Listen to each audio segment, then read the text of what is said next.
جنتی میرمن په کور کې د ټولو کارونو نه غوره کار او افضله کار زموږ خویندو لپاره هغه د خاوند خدمت دی. امام بیهقی رحمه الله د حضرت اسما بنت یزید انصاریه رضی الله تعالی عنها واقعه را نقل کړي. هغه فرمایي چې حضرت اسما رضی الله تعالی عنها د محمد رسول الله په خدمت کې حاضره شوه په داسې حال کې چې د رسول الله تر څنګ ګڼ شمېر صحابه کرام هم ناست ول. نو حضرت اسما بنت یزید رضی الله تعالی عنها محمد رسول الله ته وایي فداک ابي و امي یا رسول الله، ای د الله رسوله زما مور او پلار دې ستانه قربان شي، زه د زنانو د طرف نه تاسو ته د قاصد په طور راغلی یم. او بیا ورته وایي د مشرق او مغرب په زنانو کې چاته هم زما د راتلو اطلاع نشته، نه چا زما د راتلو متعلق څه اورېدلی دي. لیکن الله رب العزت تاسو په حق سره نارینه او زنانو طرف ته رالیږلي یاست. من په تاسو او تاسو چې څه راوړي دي په هغې باندې من ایمان راوړی دی.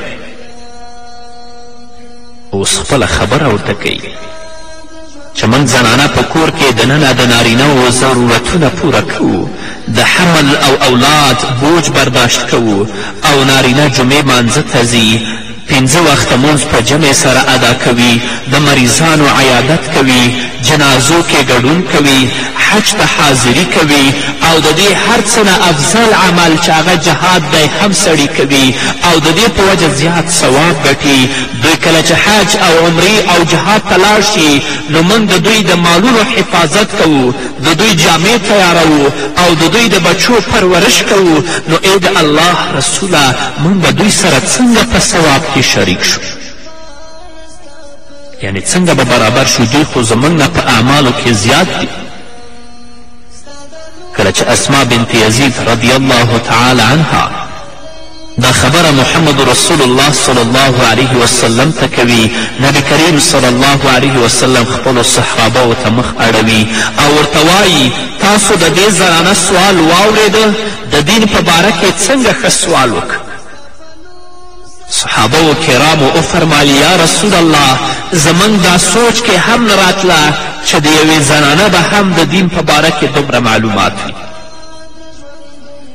بیا نبی کریم صلی الله علیه وسلم هغې ته متوجه شو او ورته وفرمایل لاړه شه او زنانو ته ووایه چې تاسو خپلو خاوندانو سره ښه سلوک کوئ، د هغوی د خوشحالي خیال ساتئ، د هغوی خبرې منئ. کم اعمال چې سړی کوي ستاسو همدغه اعمال د هغوی سره په ثواب کې برابر دي.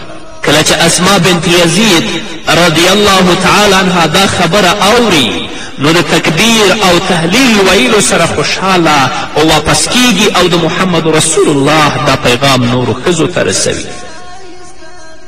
صحیح خبره ده چې نارینه د جمعې په مانځه کې ګډون کوي، صحیح خبره ده چې 5 وخته مونځ په جمع سره ادا کوي، حج ته ځي، عمرې ته ځي، جهاد کوي. خو که زموږ خویندې خپلو خاوندانو سره ښه سلوک وکړي، د هغوی خبرې ومني، په هغو اعمالو چې کم ثواب الله نارینهو ته ورکوي همدغه ثواب به الله رب العزت زموږ خویندو ته هم ورکوي، خو په دې شرط چې هغوی خاوندانو سره ښه سلوک وکړي او د هغوی خبره ومني.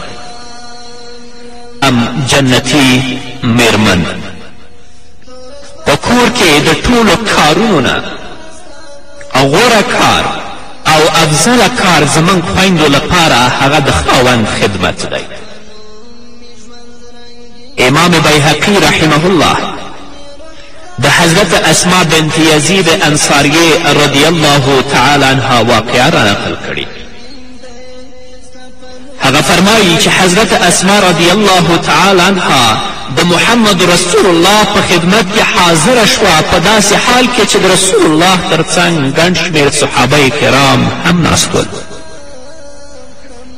نو حضرت اسما بنت یزید رضی الله تعالی عنها محمد رسول الله ته وایي فداک ابي و امي یا رسول الله، ای د الله الله رسوله زما مور او پلار دې ستانه قربان شي زه د زنانو د طرف نه تاسو ته د قاصد په طور راغلی یم او بیا ورته وایي د مشرق او مغرب په زنانو کې چاته هم زما د راتلو اطلاع نشته نه چا زما د راتلو متعلق څه اورېدلی دي